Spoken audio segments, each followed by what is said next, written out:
लो, जिसने पैदा किया आसमां को बुला देते लो, जिसने पैदा किया आसमां को बुला देते लो, बुला देते लो, बुला देते लो।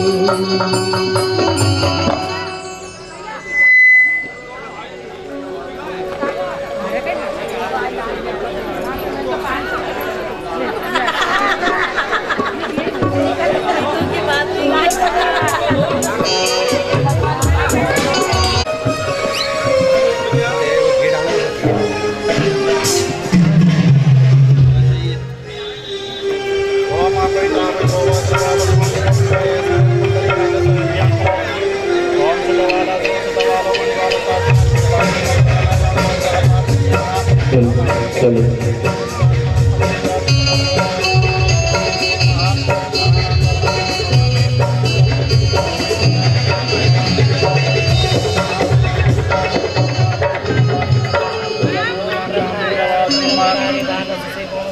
फिर आप लोग ही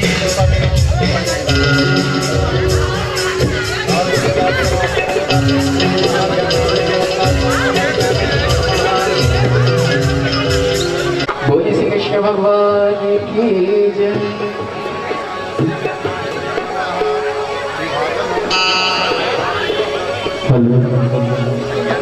अरे ऊपर मटकी टंगी थी मैया, गिर कर चकनाचूर है, ओ बिल्ली ने तोड़ा है सीका, हमरा का कसूर है, बिल्ली ने तोड़ा है सीका, हमरा का कसूर है।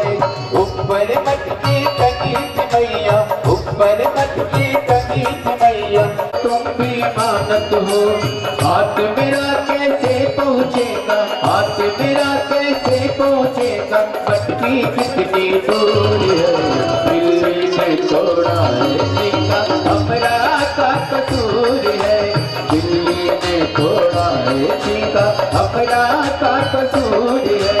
ऊपर मटकी टंगी थी मैया, ऊपर मटकी टंगी थी मैया, गिर कर चकनाचूर है, बिल्ली ने तोड़ा है सीका, हमरा का कसूर है, बिल्ली ने तोड़ा है सीका, हमरा का कसूर है, हमरा का कसूर है, हमरा का कसूर है।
हमारे बीच में आज बाबई से कुछ वैष्णव लोग पधारे हैं।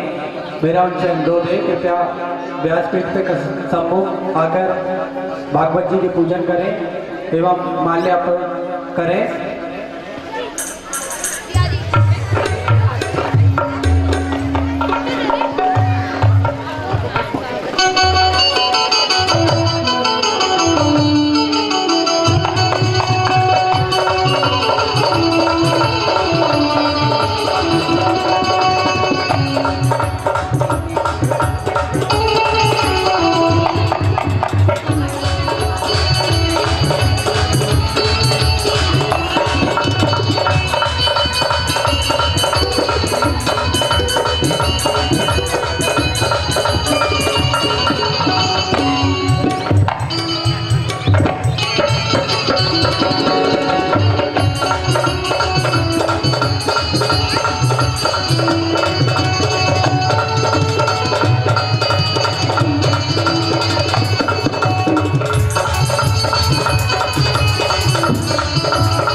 भागवत ज्ञान गंगा यज्ञ में पधारे सभी वैष्णव भक्तगण, आनंदमय प्रभु की पावनमय कथा श्रीमद् भागवत, जिसका रसास्वादन करती ये भगवत मंदिर ठाकुर जी की कृपा से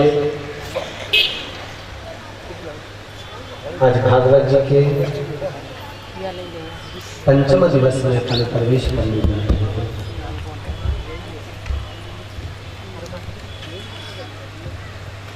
पांचवा दिन पंचम जो इंद्रिय है, चाहे वो कर्म इंद्रिय हो, चाहे फिर वो ज्ञान इंद्रिय, अपनी कर्म इंद्रियों को भी वश में करना, ज्ञान इंद्रियों को भी वश में करना। जैसे आज एकादशी है, एकादशी का मूल तात्विक जो अंश कहा गया कि 5 कर्मेंद्रिय, 5 ज्ञानेंद्रिय और 1 मन, जिन्होंने ये 11 इंद्रियों को वश में कर लिया, उसकी एकादशी हो गई। उसी तरह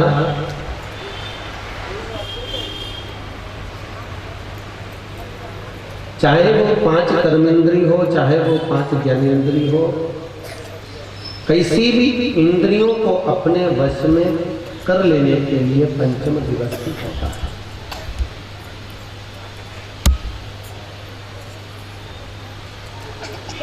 गोपियां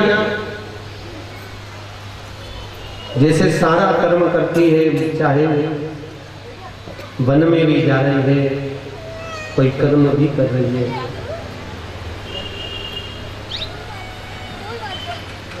अपने कामों को करती करती भी वो भगवत स्मरण में डूबी हुई। कर्म जरूर कर रही है पर भगवत स्मरण नहीं भूल रही, भगवत स्मरण नहीं विसर।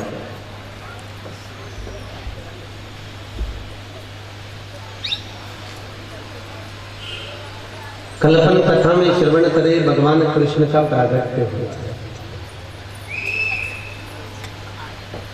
क्योंकि भगवान का कभी जन्म नहीं होता, वो तो अजन्मा है, वो केवल प्रकट ही होता है। इसलिए राम स्तुति में उसको गाते हैं कि भय प्रगट कृपाला दीन दयाला कौशल्या हितकारी। कौन के हितकारी? जम के बोलो, कौशल्या। और कृष्ण स्तुति में इसको गाया गया भय प्रगट कृपाला दीन दयाला यशोदा के हितकारी। एक हित कर रहे हैं कौशल्या मैया का और एक हित कर रहे हैं यशोदा का।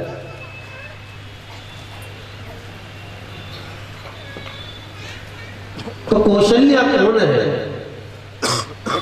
रामचरितमानस में बड़ा सुंदर वर्णन किया गया। कौशल्या दिशि प्राची, कौशल्या पूर्व दिशा,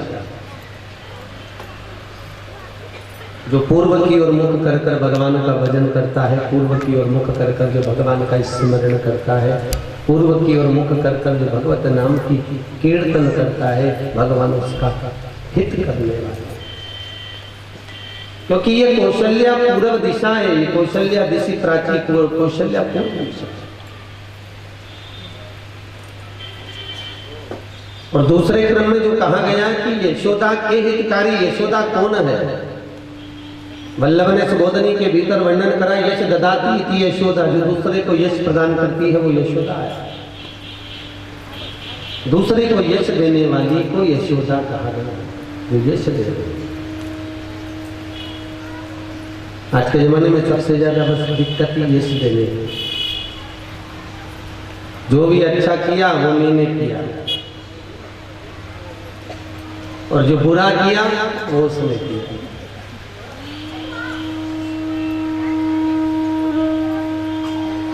यश हमने अपने मौके किया और अपयश दूसरे को दे दे, अपयश दूसरे को प्रदान किया। पर श्रीमद् भागवत में वल्लभ जो वर्णन कर रहे हैं यश ददाती इति यशोदा, यश देने वाली ही यशोदा है। अर्थात आप अपने घर में ठाकुर से लड़ लड़ा रहे हो, आप अपने घर में ठाकुर का स्मरण कर रहे हो, आप अपने घर में ठाकुर का स्मरण आनंद चित्त से कर रहे हो, पर उसको करते करते आपके मन में, आपके भीतर कहीं अभिमान, कहीं अहंकार नहीं आना चाहिए। अभिमान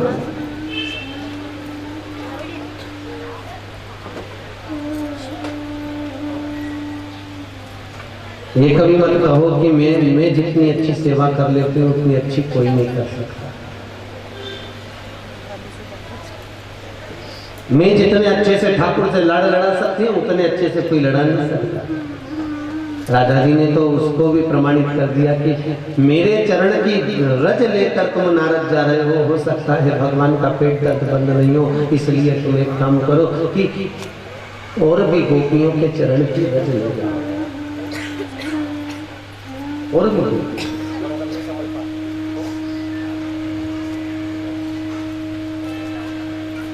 यश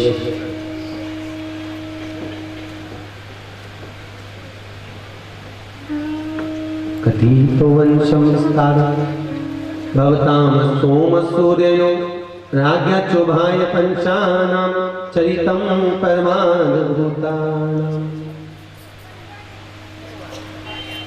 सूर्य वंश और चंद्र वंश,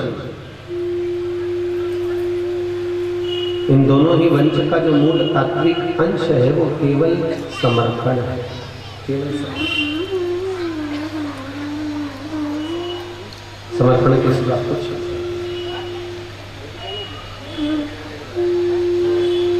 और दोनों का जो मूल अंश है वो केवल सेवा है।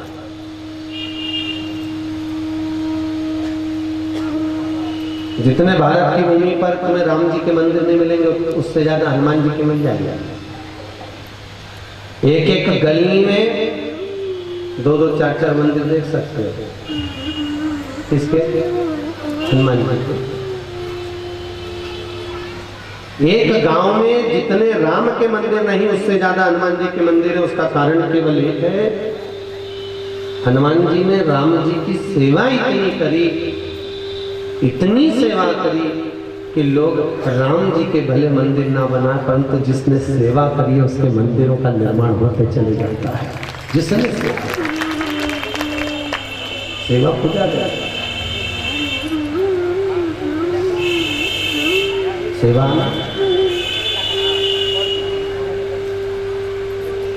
और पुष्टि में भी वर्णन किया। पुष्टि के भीतर भी तो वही है। अपन कुंभन दास जी का चरित्र ले लो, सूरदास जी का चरित्र ले लो, चाहे परमानंद दास जी का चरित्र ले लो, जिस भी चरित्र का हम स्मरण कर रहे हैं, हर चरित्र में केवल सेवा, हर चरित्र में।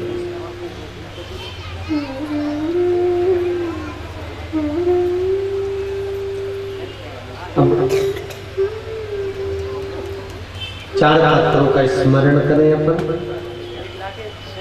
प्रथम नंबर का जो पात्र है वो यहाँ पर पहले नंबर पर है माता देवकी।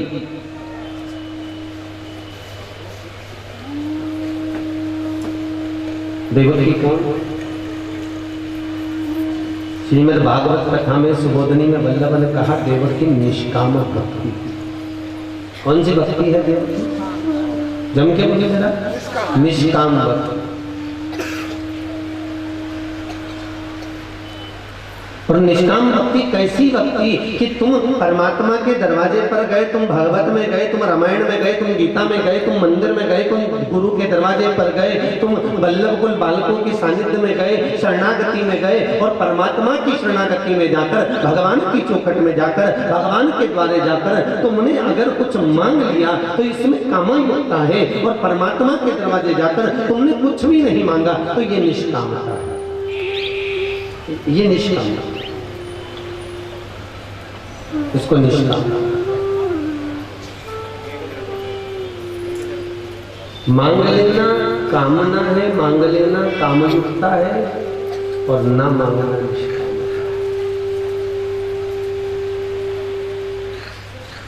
पर क्या करें, बुद्धि ही कुछ ऐसी है।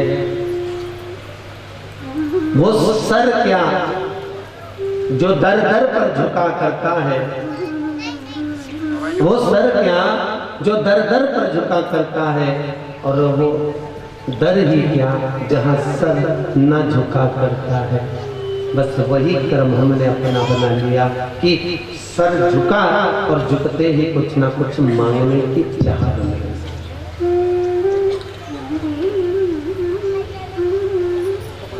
झुकते ही मांगने की चाह है, कामना है।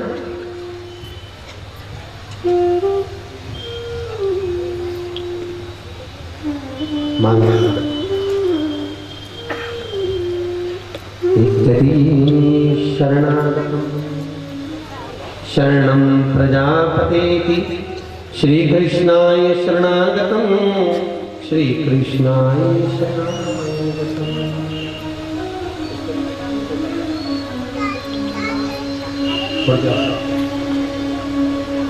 मांगने की जो चाह है, मांगने की जो बुद्धि है, मांगने की जो प्रबलता है, वह मूल है।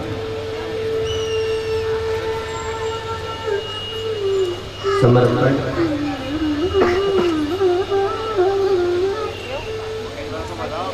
तो यहां पर जो भक्ति कही गई वो निष्काम, यहां कामायुक्त भक्ति नहीं है, यहां निष्काम। और दूसरे नंबर पर जो भक्ति है, दूसरे नंबर पर जो पात्र लिया गया है वो है वसुदेव जी। वसुदेव जी कौन है? तो कहा ये आनंद है। आनंद किस चीज में मिलता है? कल आपको कहा था 5 आनंद, कल वर्णन कर रहे थे। किसको याद है 5 आनंद? याद है सबको? पहला था चिदानंद, दूसरा वात्सल्य, तीसरा मुक्त, चौथा भाव, और 5वां प्रेम। जो राजा बलि को ऐसे प्राप्त हुए कि राजा बलि उस आनंद में डूबने के बाद में दूसरा कोई उसको कहीं नहीं पा रहा था।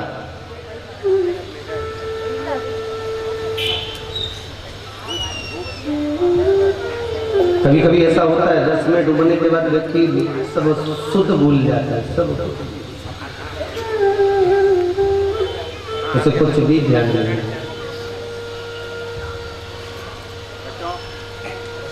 एक गोपी अपने ससुर जी को स्नान करा रही है, कुएं में से पानी खींच रही है, बाल्टी से पानी खींचकर ससुर जी नहा रहे, ससुर जी पे डाल रही है और बंसी की आवाज सुनी, शुद्ध भूल गई, रस में डूब गई, शुद्ध भूली, बाल्टी का पानी खींचा, ससुर के ऊपर बाल्टी ओंधी धनी और चली गई। क्योंकि शुद्ध नहीं है ना, जहां शुद्ध चली गई है, जहां वो रस में बोर गई है, जहां वो रस में डूब गई है, तो उससे कुछ शुद्ध रही नहीं, उसकी शुद्ध रही।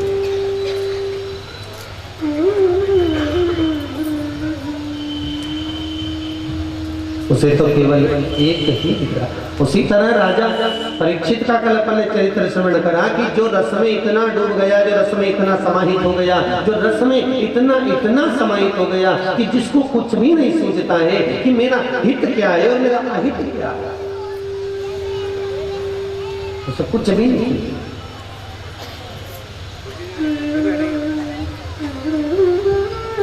वसुदेव जी के घर का यही आनंद है। तो वसुदेव जी का नाम लिया गया। वसुदेव कौन है? तो कहा वसुदेव जी आनंद है। आनंद कौन सा? अब इन 5 आनंद में से वसुदेव जी को कौन सा आनंद कहोगे आप?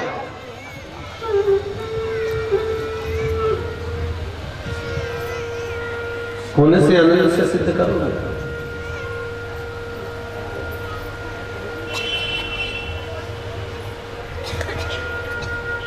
तो वल्लभ सुबोधनी में वर्णन करे है 10वें स्कंद के 3 अध्याय के भीतर कि वसुदेव जी वो आनंद है जो सम्मुख में प्रकट नहीं होने देता और भाव में डूबता चले जाता है। सम्मुख प्रकट नहीं।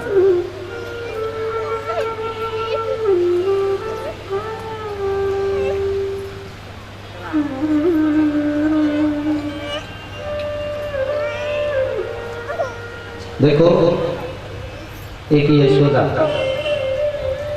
एक पूतना और एक देवकी। कितनी माँ है भगवान की? जम के बोलो, 3। इन 3 माओं में सबसे ज्यादा सुख किसको मिला? जम के बोलो, है यशोदा।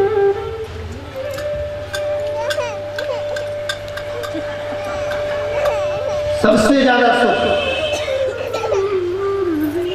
जम के बोलो जरा, किसको मिला है? यशोदा जी। और सबसे ज्यादा दुख इन 3 माओं में किसको मिला है?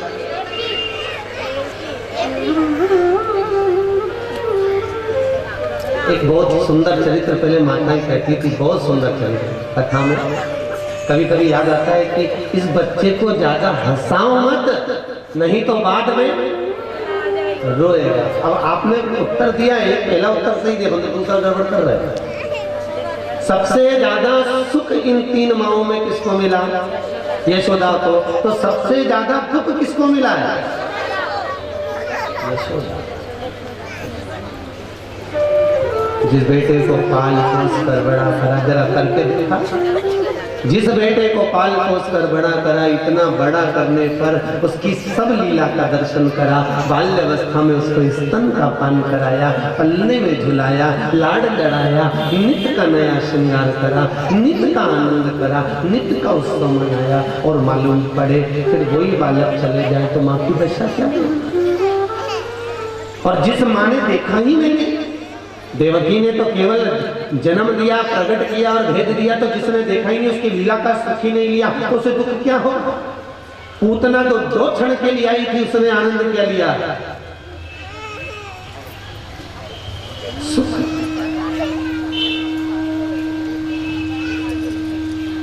क्या दशा थी यशोदा की?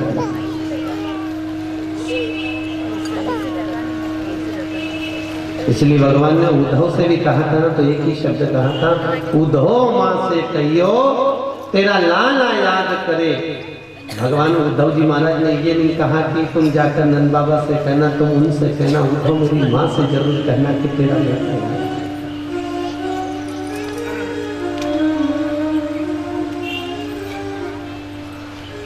हमें जो सुख है,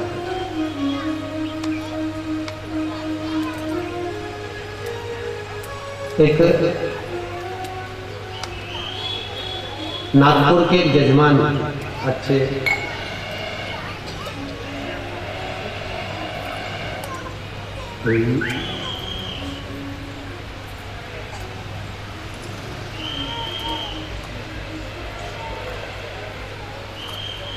सिंगी फैमिली की बहू थी नागपुर की। अब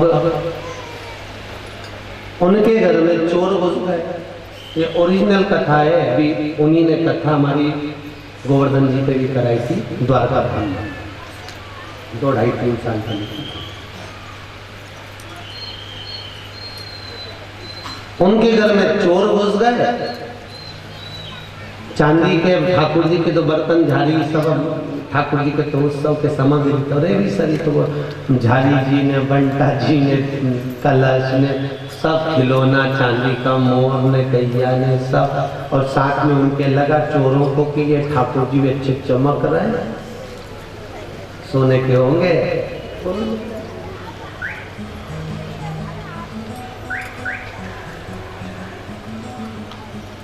भोपाल में पल्लोड जी रहते हैं, उनके रिश्तेदार हैं ये सिंह जी है,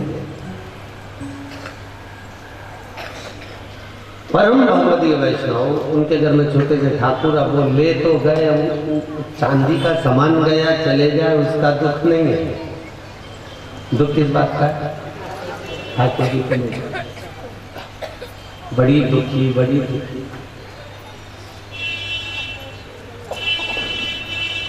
अब चोरों ने जब रात को गए होंगे, उन्होंने बाहर जाके कहीं सामान वामान घस मस के देखा होगा, और उसको जो है सब सामान तो ले गए। 2 दिन के बाद वही चोर इस मूर्ति को अच्छी दोज बुझा के देख ली थी, सोने की नहीं है, दोज के, और उसके घर के बाहर पटक के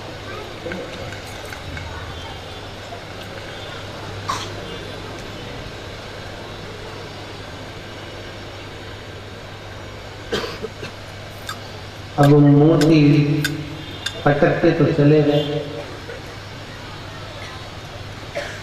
गोवर्धन जी की जो कथा थी, जो सिंगी परिवार ने ली थी, वो बाद में ली थी। पहले, इससे पहले महेश्वरी महिला मंडल नागपुर की कथा करवाई, वहां पे ये आई। उसने कहा गुरुजी ऐसी ऐसी बात है, और हमारे ठाकुर जी चोर ले गए, उन्होंने 2 दूचा के पटक दिया। अब तो वो मुंह भी नहीं मालूम पड़ता, क्या करें? अब हर घर की, अन्य घर की सेवा हो तो चल जावे। उस समय पर बाबा विराज रहे थे देवकीनंदन महाराज श्री, उनको फोन लगाया, जे ऐसी बात है, और पुष्टि की सेवा विराज रही थी, और ठाकुर जी की ये दशा हो गई, और आंख मुंह सब ऐसा हो गया है कि मालूम नहीं पड़ता है। आपका क्या कहना है? देखो,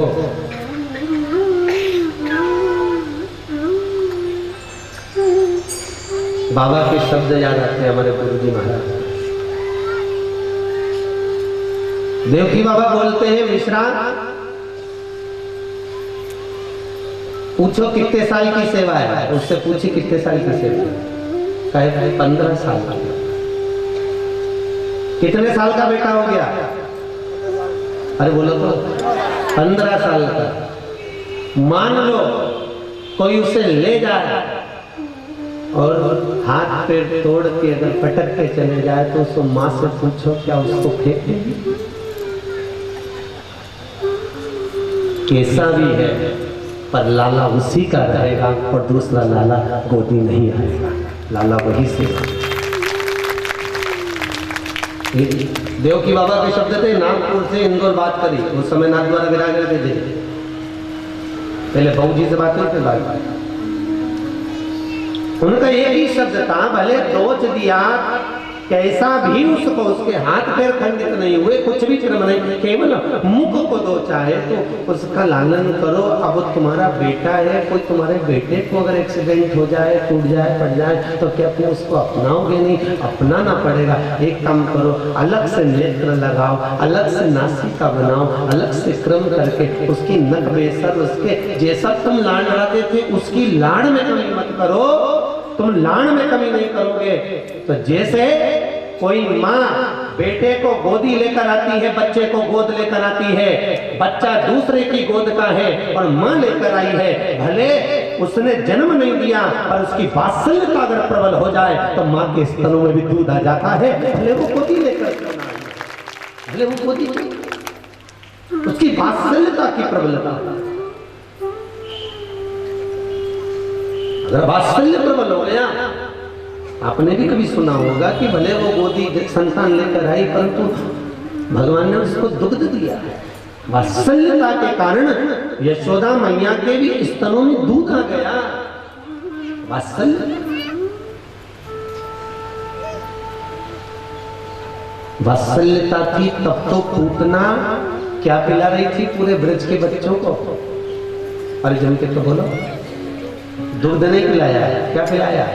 विष पिलाया है पूतना ने, और स्तन के ऊपर विष लगाकर पिला रही थी वो पूतना।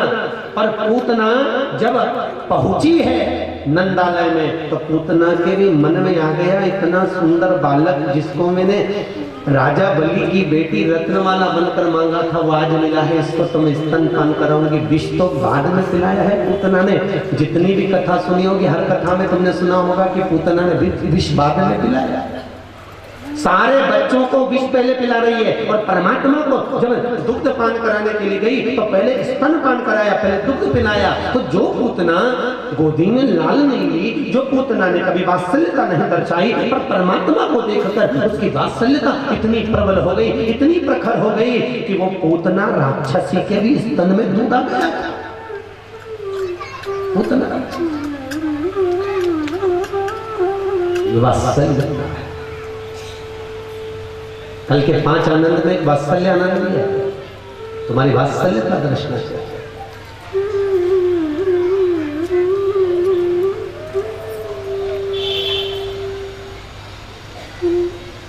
और कभी तुम जाओ नागपुर में तो सिंह जी परिवार में हमसे एड्रेस लेकर जाना, उनके आदमी ठाकुर जी वही बिरादरा उसी की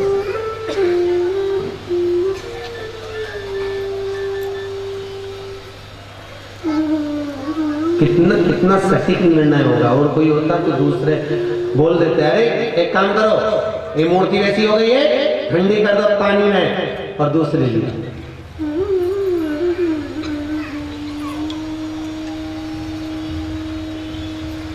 इतनी जल्दी घर का बेटा नहीं बदला जाता। लगन तुमसे लगा बैठे जो होगा, देखा जाएगा तुम्हें अपना मना बैठे जो होगा। ये तो जो वात्सल्यता है, जो प्रेम है, जो भाव है, जो आनंद है, वो इतना प्रखर हो गया, इतना।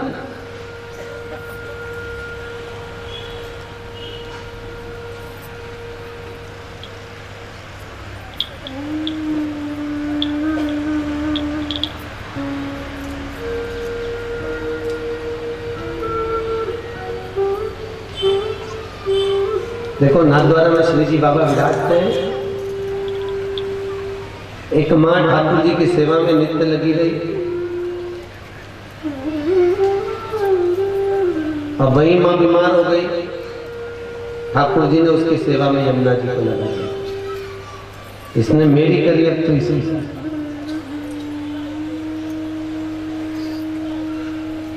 कई वैष्णवों के मन में ये रहता है कि हमारे तो बेटा नहीं, हमारी बेटी नहीं, हमारा कोई नहीं। और तुम एक काम करो, तुम्हारा कोई नहीं तो तुम ठाकुर जी की सेवा लो, ठाकुर जी से ला जाओ।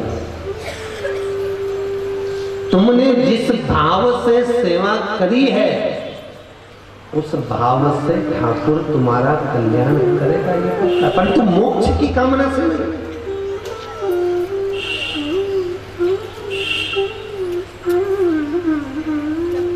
कामना मोक्ष की नहीं। फिर उससे तो भली संन्यासन।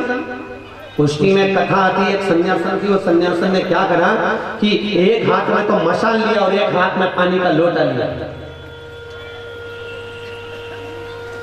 बड़ी भगवती जीव थी, बड़ी भगवती थी, और एक हाथ में पानी का लोटा एक हाथ में मसाल लेकर जा रही है। तो किसी ने पूछ लिया, कोई सिर खरा मिल गया, कहाँ जा रही है? तो कहे मैं बैकुंठ में आग लगाने जा रही हूँ।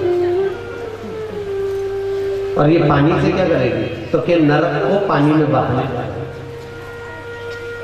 अब उस भक्तन के, उस संतन के, उस सन्यासन के शब्द बड़े अटपटे थे कि बैकुंठ में आग लगाऊंगी और नरक को पानी में बहाऊंगी।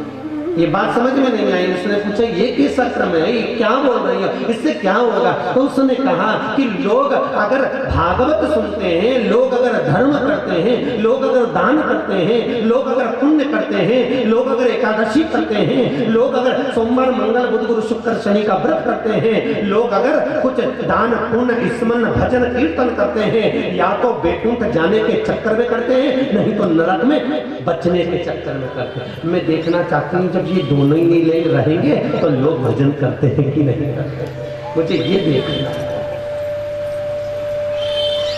पर जो वैष्णव होता है ना, जो परम भगवती जीव होता है, जो ठाकुर जी की शरणागति का जीव होता है, इसलिए उसको बैकुंठ की चाह नहीं रहती। सूरदास जी ने बड़ा सुंदर पद लिखा, कहा करऊं मैं बैकुंठ के जाए, मैं बैकुंठ जाकर करूंगा क्या? जहाँ गोवर्धन नहीं है, जहाँ गौएं नहीं है, जहाँ भागवत रस नहीं है, उस बैकुंठ में जाकर करूंगा क्या? जहाँ सत्संग नहीं है, उस बैकुंठ में जाकर करूंगा क्या करूंगा? जहाँ वैष्णवों का सानिध्य नहीं है, और उस बैकुंठ में जाकर करूंगा क्या? जहाँ पर मुझे भगवान की लीला का गुणानुवाद का मौका नहीं मिलेगा, उस बैकुंठ में जाकर करूंगा क्या? जहां पर भगवान की कण का मात्र प्रसादी नहीं मिलेगी, उस बैकुंठ में जाकर करूंगा क्या? जहां पर मुझे रास का दर्शन नहीं मिलेगा, उस बैकुंठ में जाकर करूंगा क्या? जहां मुझे भागवत श्रवण करने को नहीं मिलेगी, तो बैकुंठ में क्या करना जाकर? कहां करूं मैं बैकुंठ के जाए, क्या करूं मैं बैकुंठ जाकर? तो कहां जाना चाहते हो? सूरदास जी से पूछा। सूरदास जी कहते हैं,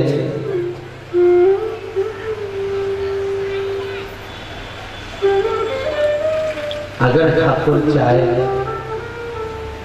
तो मृत्यु लोक में, और अगर कोई अच्छे पुण्य इकट्ठे हो गए हो तो मुझे गौलोक धाम भेजे। तो गौलोक धाम में क्या है जो बैकुंठ में नहीं है? और बैकुंठ में क्या है जो गौलोक धाम में नहीं है? तो कहा बैकुंठ में एसी का रूम है। क्या करूंगा? ऐसी का रूम है, डल्लभ का गद्दा बिछा है, सामने टीवी लगी है, अप्सराएं नृत्य कर रही है, और क्या है कि रोज 56 भोग आता है।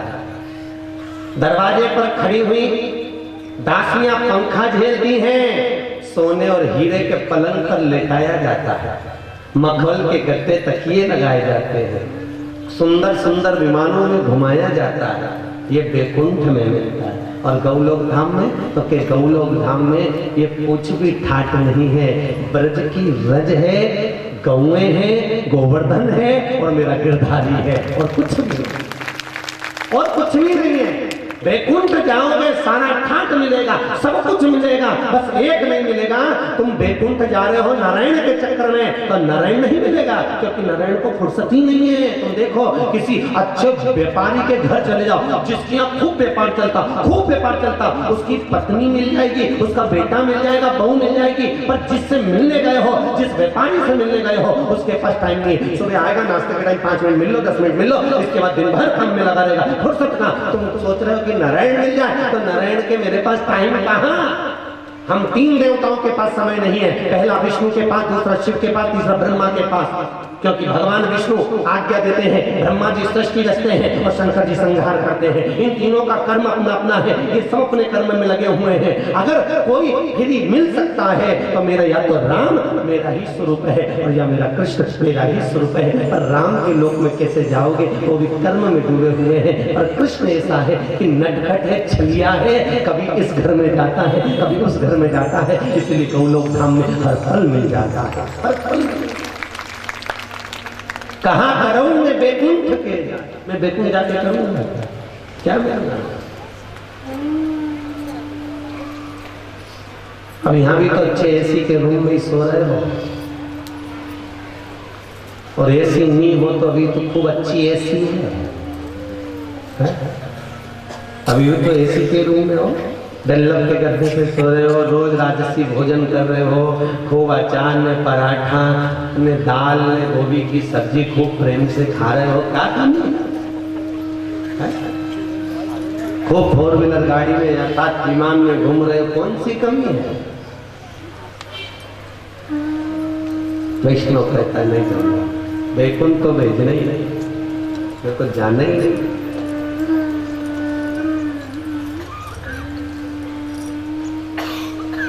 एक महाराज जी ने प्रवचन में पूछा, तुम में से कौन कौन वैकुंठ जाना चाहता है? हाथ उठाओ। सबने उठा दिया। आगे आगे एक अम्मा बैठी थी 80 साल की, उसने नहीं उठाया। महाराज जी ने पूछा, मैया तूने हाथ नहीं उठाया तो वैकुंठ नहीं जाना चाहती? उसने कहा, महाराज ये सब की सब वैकुंठ चली जाएगी तो मेरा मोहल्ला तो वैसे वैकुंठ हो जाएगा, क्योंकि नरक इनके कारण बना। दिन भर क्लेश करती है, दिन भर बड़बड़ करती है। अच्छा खासा घर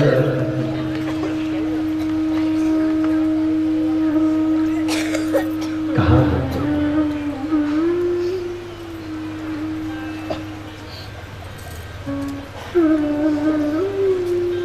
अब बोलो सीहोर वालों, तुम कहाँ का हो? कोई तुमसे पूछे?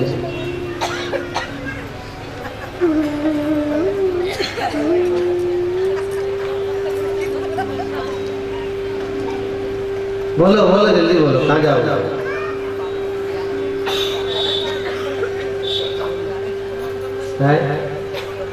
अभी भी चाह खत्म नहीं हुई, एक बार तो वैकुंठ देखिए। एक तो अवसर ऐसा रहता है, अपने मन में से चाह बनी रहती है कि उनने मकान बनाया, बंगला बनाया, घर बनाया, एक बार तो निगाह में करी लो थोड़ा सा।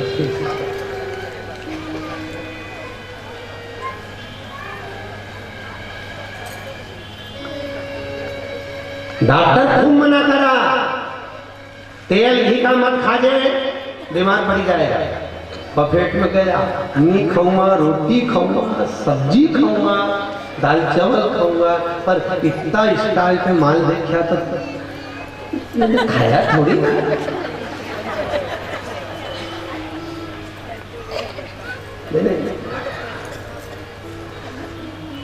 मैंने तो बस थोड़ा सा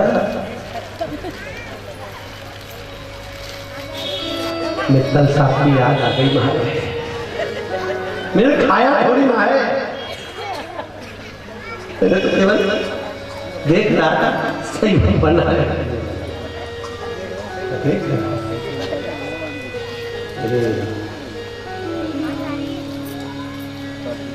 वैकुंठ की भी चाह ऐसी है, बस एक बार जब भी निकलेगा ना मुझसे तो बस वैकुंठ जाना है, वैकुंठ जाना है। वैकुंठ में करेगी क्या? भजन नहीं कर पा सकती, स्मरण नहीं कर सकती, भागवत रामायण गीता नहीं सुन सकते, संकीर्तन नहीं हो सकता।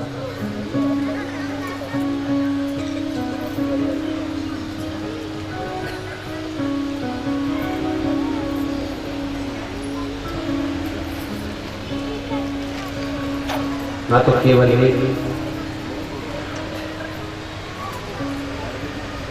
तो भक्ति जहां पर है, पहले नंबर पर देवकी निष्काम भक्ति, दूसरे नंबर पर कथा चल रही है वसुदेव जी की, और वसुदेव आनंद है, और आनंद किस चीज में है? तो कहा जहां पर परमात्मा की भक्ति मूल रूप पर पहुंच जाए वो आनंद है।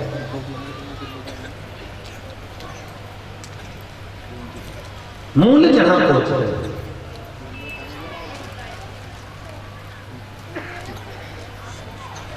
तीसरे नंबर पर यशोदा, चौथे नंबर पर नंद, 4 है।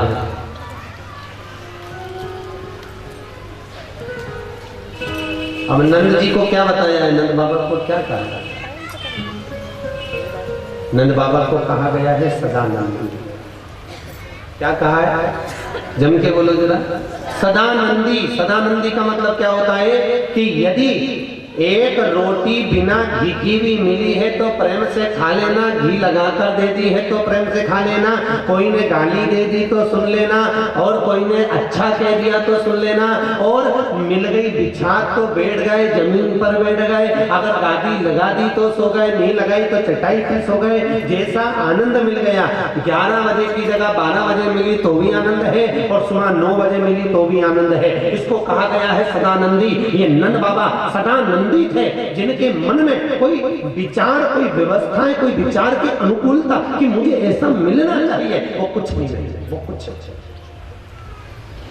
मुझे क्या चाहिए, वो कुछ सदानंद। ऐसे बेचारे कहीं कहीं के रे सदानंदी है, जो मिल जाए अपने, जो मिल जाए खा लो, जैसा मिल गया पहन लो, जैसा मिल गया रह लो। कई कई ऐसे रहते और कई कई ऐसे रहते। हमारे तो बिल्कुल 8 बजे तो 8 बजे, चाय तो चाय, और भले फिर कितनी भी जनता हो, भीड़ हो, कुछ भी हो, परंतु चाय तो ऐसे बेचारा कहीं कहीं कर रहे। पर जो सदानंदी रहे वो बोला अलमस्त रहता है, बोला बड़ा अलमस्त, उसे किसी से मतलब नहीं, उसको तो अपनी अलमस्ती से मतलब है, अपने आनंद में मतलब है। उसे खाया पिया भजन किया। कई कई घर में तुम देखना ससुर जो होते हैं ना, ससुर ये अलमस्ती देते हैं, टाइम पे मिल गया खा लिया, नहीं मिला ठीक है, जो मिल गया ठीक है, नहीं तो अपने स्मरण में लगे, काम में लगे, भजन में लगे, कीर्तन में लगे, उन्हें कोई मतलब नहीं। इसलिए कई बहुओं को ससुर बेचारे बहुत अच्छे लगते हैं, कई बहुओं को कि हमारा ससुर बहुत अच्छा, कहीं नहीं बोले, कहीं नहीं बोले, हाँ जो बोले वो पूरा ससुर बोले तो बुरी।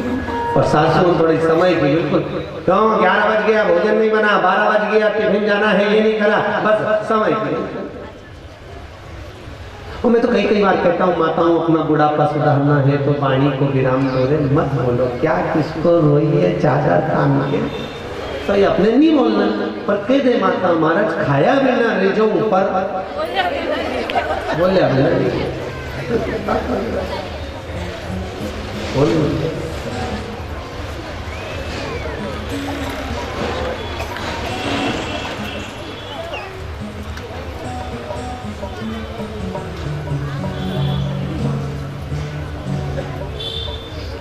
एक बार राधा जी भगवान कृष्ण से रूठ गई, नहीं बोली, बहुत बहुत समझाया भगवान कृष्ण ने।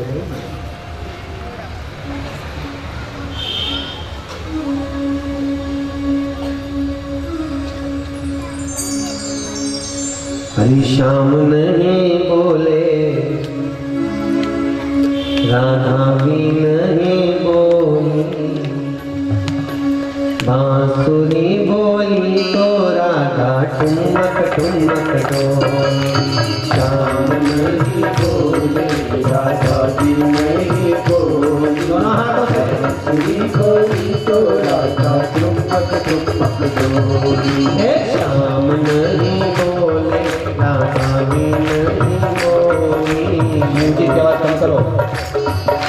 श्याम नहीं बोले, राधा भी नहीं बोली, बांसुरी बोली तो राधा ठुमक ठुमक डोली।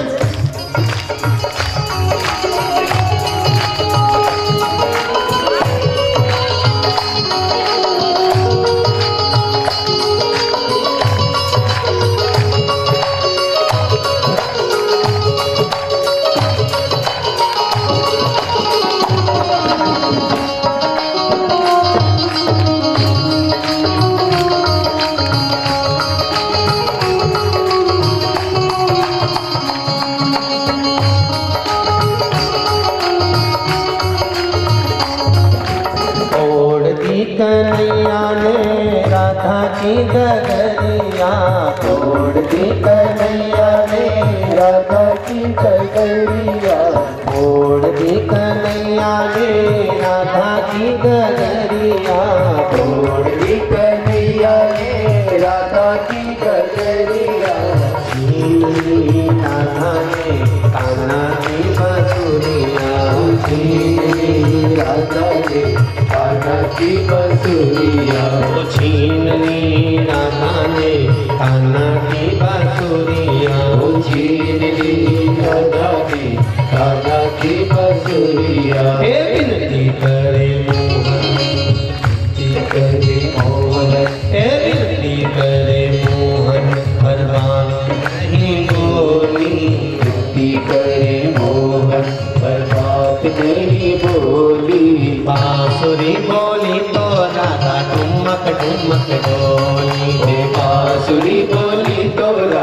ठुमक ठुमक डोली। हे श्याम नहीं बोले राधा भी नहीं बोली, श्याम नहीं बोले राधा भी नहीं बोली। बांसुरी बोली तो राधा ठुमक ठुमक डोली। हे बांसुरी बोली तो राधा ठुमक ठुमक डोली। ठुमक ठुमक डोली। हे बांसुरी बोली तो राधा ठुमक ठुमक डोली। दोनों हाथ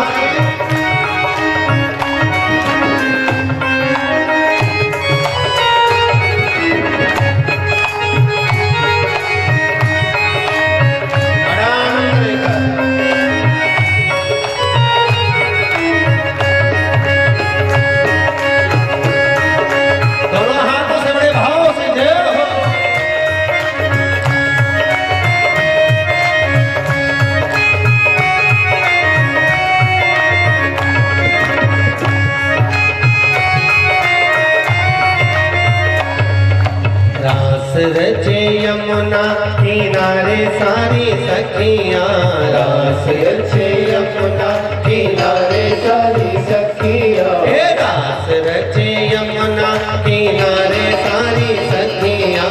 रास रचे यमुना किनारे सारी सखियाँ।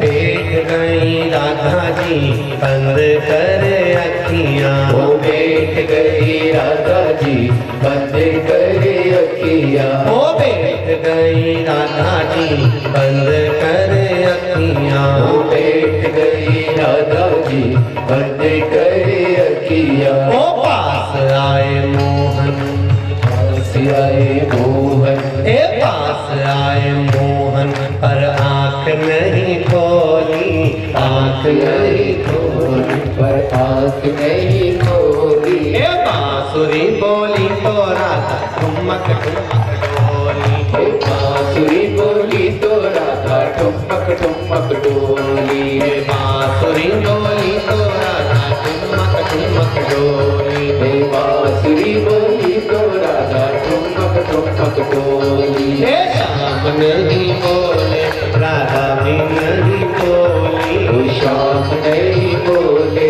राधा भी नहीं बोली। हे श्याम नहीं बोले राधा भी नहीं बोली। श्याम नहीं बोले राधा भी नहीं बोली। हे बांसुरी बोली तो राधा ठुमक ठुमक डोली। हे बांसुरी बोली तो राधा ठुमक ठुमक डोली। हे बांसुरी बोली तो राधा ठुमक ठुमक डोली। हे बांसुरी बोली तो राधा ठुमक ठुमक डोली। हे बांसुरी बोली तो राधा ठुमक ठुमक डोली। बांसुरी बोली तो राधा ठुमक ठुमक डोली। बोल सांवरिया सेठ की, सेठों में एक ही सेठ सांवरिया सेठ, बाकी के सारे डुप्ली बस एक ही सेठ।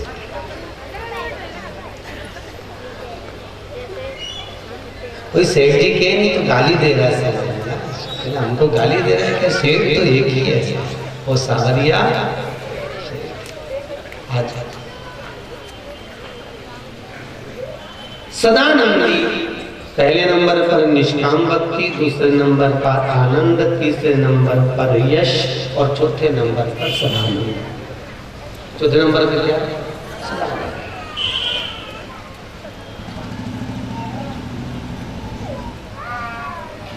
सदानंदी का जो भाव बढ़ने थे वो केवल जो मिल जाए उसमें सुखी है, उसमें सुखी। ऐसे कई हैं बेचारे जो बिल्कुल अलमस्त रहते हैं, उन्हें कोई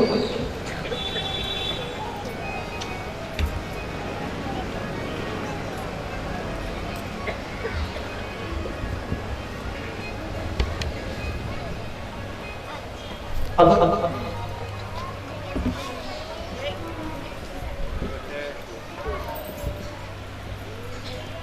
वसुदेव जी के पास में देवकी मैया के गर्भ से जो लाला प्रगटा है वो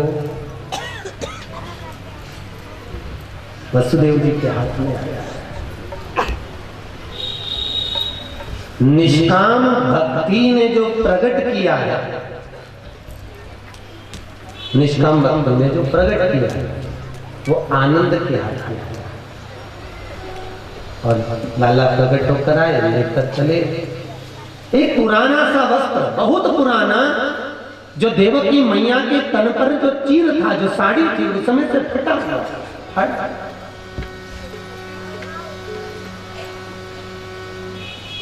बहुत पुराना सा वस्त्र, फाड़ा हुआ चीर लाला को लपेटा गया।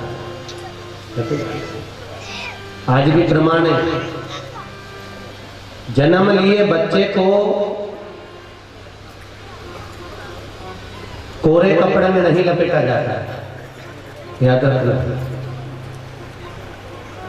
जन्म लिए बच्चे को यदि कोरे कपड़े में लपेट दिया जाए तो बच्चे को श्वास की बीमारी बनी रहती है, इसलिए जन्म लिए बच्चे को धुले हुए पुराने कपड़े में ही लपेटा जाता है।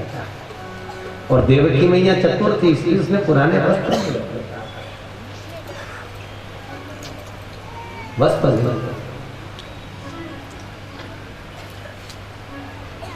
जन्म लिए बालक को दिया, वसुदेव जी ने गोदी में लिया और लेकर आनंद में, तो पहले ही वसुदेव जी थे और आनंद में झूम गए। लेकर जब चले, क्या देखते हैं कि सारे बेड़ियां, ताले, दरवाजे सब खुल गए, सारे।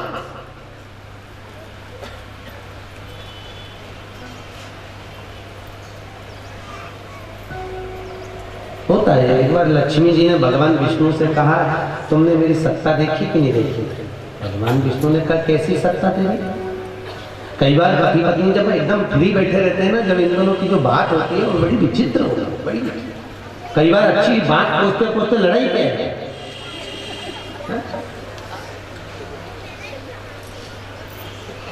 अच्छी बात होती है तो लड़ाई पे पहुंच जाते हैं। मैं नहीं देख रहा हूँ इस बात में।